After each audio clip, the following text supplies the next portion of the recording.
হয় আর সেই মৃত্যুকে কেন্দ্র করে নানা রহস্য কিন্তু ঘনীভূত হচ্ছে।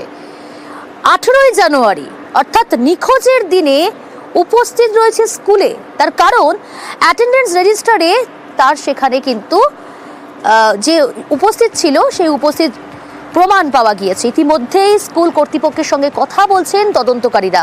সব থেকে বড় প্রশ্ন, তরুণ ক্রিকেটারের এই যে রহস্য মৃত্যু, যদি সে নিখোঁজ হয়ে থাকে গত 18ই জানুয়ারি, নিখোঁজের দিনে কিভাবে স্কুলে উপস্থিত ছাত্র, কিভাবে 18ই জানুয়ারি অ্যাটেন্ডেন্স রেজিস্টারে উপস্থিত সে, নানা প্রশ্ন সামনে আসছে। এ বিষয়ে আরো ডিটেল জানাতে পারবে অমিত রয়েছে আমার সঙ্গে সরাসরি। অমিত, এখানেই তো সব থেকে বড় প্রশ্ন, 18ই জানুয়ারি অর্থাৎ নিখোঁজের দিন কিভাবে অ্যাটেন্ডেন্স রেজিস্টারে সে উপস্থিত?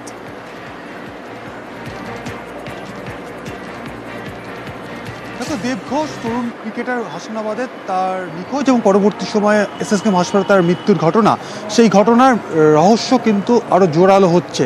ইতিমধ্যেই পরিবারের তরফে খুনের অভিযোগ আনা হয়েছে, খুনের মামলা রুজু করে তদন্ত করছে পুলিশ। তদন্ত করতে গিয়ে তদন্তকারী আধিকারিকদের বেশ কিছু বিষয় ভাবাচ্ছে, যেমন 18 তারিখ সকালবেলা এই কিশোর বাড়ি থেকে বেরিয়েছিল টলিগঞ্জ এলাকার একটি ক্রিকেট গ্রাউন্ডে ক্রিকেট প্র্যাকটিস করতে আসছে বলে।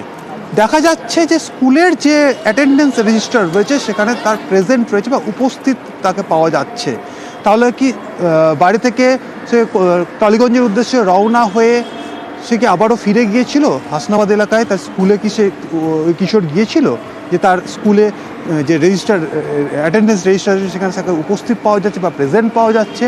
এই বিষয়টি কিন্তু তদন্তকারী আধিকারিকদের ভাবাচ্ছে। তাহলে ওই যুবক কি স্কুলে গিয়েছিলেন নাকি তার হয়ে কেউ প্রক্সি দিয়েছিলেন, সেটিও যেমন তদন্তকারী আধিকারিকরা খতিয়ে দেখছেন।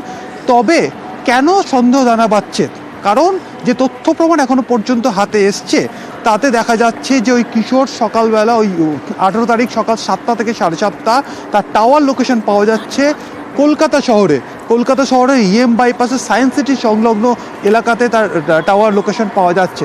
7:30 কিছু পর থেকে মোবাইলটি বন্ধ হয়ে যায়, তারপরে আর টাওয়ার লোকেশন পাওয়া যায়নি।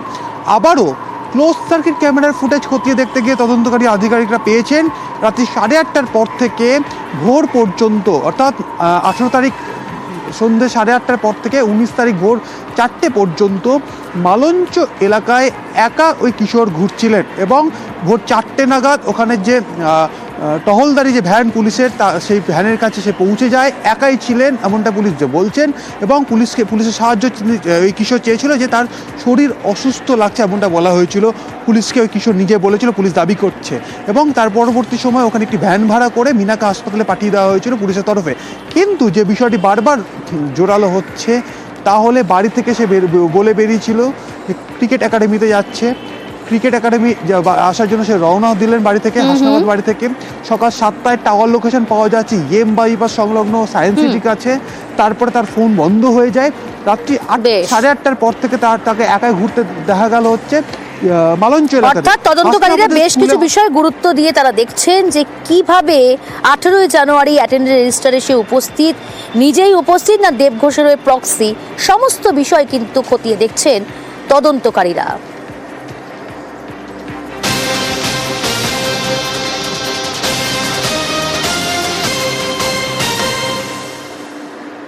ভাঙড়ে ফের অস্ত্র উদ্ধার, আগ্নেয়াস্ত্র সহ গ্রেফতার করা হয়েছে এক ব্যক্তিকে। এই বিষয়ে ডিটেল আপনাদের জানাবো। উত্তর কাশীপুর থানা, সেখান থেকে কিন্তু তাকে গ্রেফতার করা হয়েছে ইতিমধ্যেই। আগ্নেয়াস্ত্র সহ গ্রেফতার এক। ভাঙড়ে ফের অস্ত্র উদ্ধার, উত্তর কাশীপুরে আগ্নেয়াস্ত্র সহ ধৃত এক। চকবড়িচা পশ্চিমপাড়া থেকে গ্রেফতার ধৃত আতিয়ার মোল্লার থেকে অস্ত্র উদ্ধার। ধৃতের বাড়িতে তল্লাশি এবং সেই তল্লাশির পরই কিন্তু অস্ত্র উদ্ধার। টেলিফোন লাইনে রয়েছে প্রতিনিধি কল্যাণ। কখন এই তল্লাশি অভিযান চালানো হয় এবং কোথা থেকে ঠিক গ্রেফতার করা হয়েছে এই আতিয়ার মোল্লাকে? কে এই আতিয়ার মোল্লা? হ্যাঁ, একেবারেই প্রিয়াঙ্কা, জানিয়ে রাখি এই যে আতিয়ার মোল্লার বিরুদ্ধে অভিযোগ, এই আতিয়ার মোল্লা কিন্তু স্থানীয় যে সমস্ত তৃণমূল নেতৃত্ব রয়েছে তারা জানাচ্ছে এই আতিয়ার মোল্লা এলাকায় আইএসএফ কর্মী বলে পরিচিত। গোপন সূত্রে খবর পেয়ে উত্তর কাশীপুর থানার পুলিশ কর্মীরা তারা ওই চকমরিচা এলাকায় যায় এবং সেখানে গিয়ে তার বাড়িতেই তল্লাশি অভিযান চালিয়ে কিন্তু এই আগ্নেয়াস্ত্র, কার্তুজ এবং এই যে হাসুয়া উদ্ধার করেছে। এই ঘটনায় যুক্ত থাকার অভিযোগে অভিযুক্তকে গ্রেপ্তার করেছে পুলিশ গ্রেপ্তার করে ঘটনার তদন্ত শুরু করেছে। বেশ।